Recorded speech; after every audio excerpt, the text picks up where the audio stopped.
Hi மக்களே, வணக்கம். இன்றைய ஸ்பெஷல் பிரியாணி, இது சிக்கன் 65. அதுக்கு தேவையான பொருட்கள் எல்லாம் ரெடியாக இருக்குது. பாருங்கள், வாங்க சமையலுக்கு போகலாம். அடுப்பை பற்ற வச்சாச்சு. அதில் கொஞ்சம் தண்ணி இருக்கிறதுனால தண்ணி கொஞ்சம் வடிகட்டிட்டு திரும்பி வச்சுக்கிறேன்.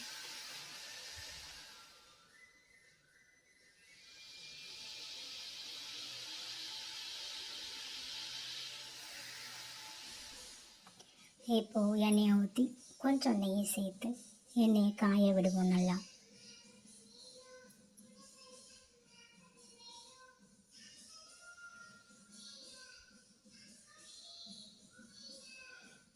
எண்ணெய் நல்லா காஞ்சதுக்கப்புறம் எடுத்து வச்ச பிரியாணி இலை, கிராம்பு, சோம்பு, பட்டை எல்லாத்தையும் ஒன்றா சேர்த்து எண்ணெயில் போட போகிறோம்.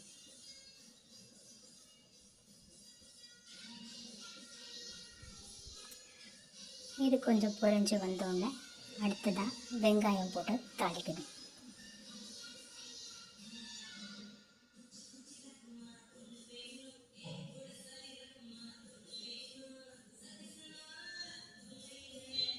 வெங்காயம் நல்லா பொன்னிறமாக வந்ததுக்கப்புறம் எடுத்து வச்ச தக்காளியை அதில் போட்டு நல்லா வதக்கணும்.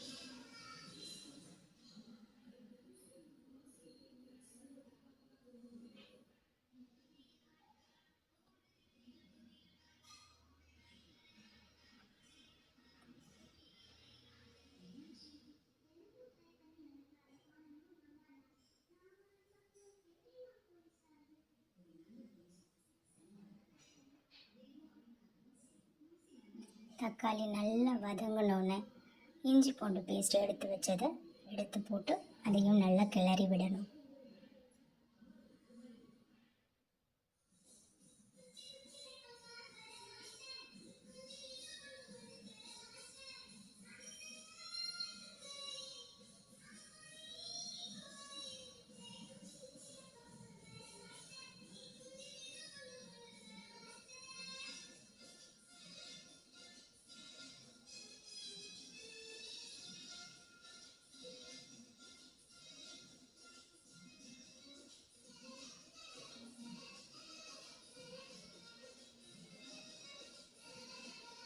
இந்த இஞ்சி பூண்டு வதங்கள்லாம் நல்லா வதங்கிட்டே இருக்கட்டும்.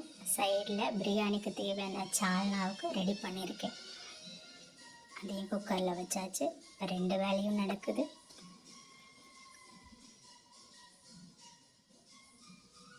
இஞ்சி பூண்டு பேஸ்ட் நல்லா வதங்கணுன்னு கறியை போடணும். நான் ஒரு 1 கிலோ எடுத்திருக்கேன்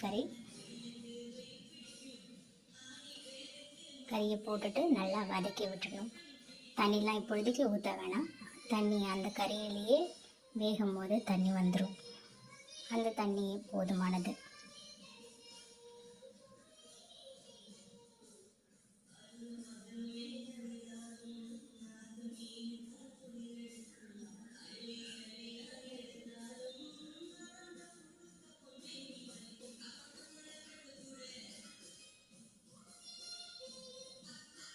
இங்கே பாருங்கள், தண்ணி அதிலேயே வந்துடுச்சு. சைடில் முட்டை வேக வச்சுருக்கேன். இந்த சைடில் சிக்கன் 65 ரெடி பண்ணிட்டேன்.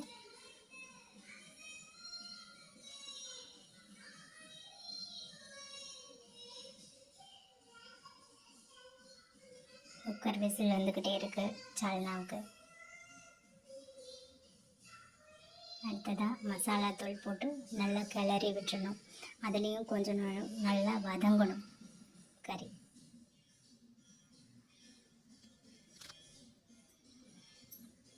நல்லா கிளறி விட்டால் தான் அது ஒன்றோட ஒன்று நல்லா மசாலா போய் ஒட்டி நல்லா வேகும்.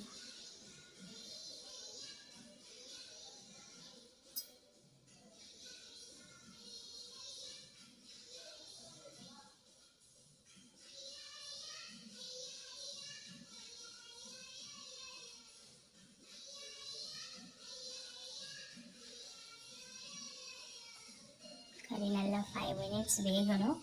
வேகிறதுக்கு தேவையான கல் உப்பை போட்டுக்கிட்டேன்.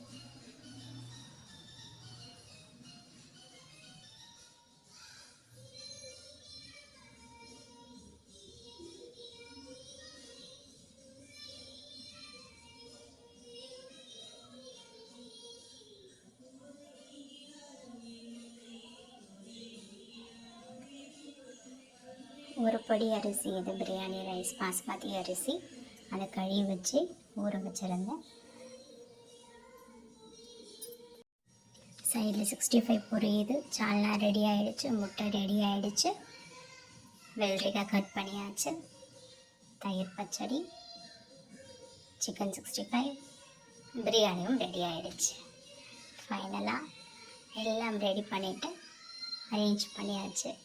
வாங்க சாப்பிட்லாம். இந்த வீடியோ உங்களுக்கு பிடிச்சிருந்தா மறக்காமல் ஷேர் பண்ணுங்கள், லைக் பண்ணுங்கள், சப்ஸ்கிரைப் பண்ணுங்கள்.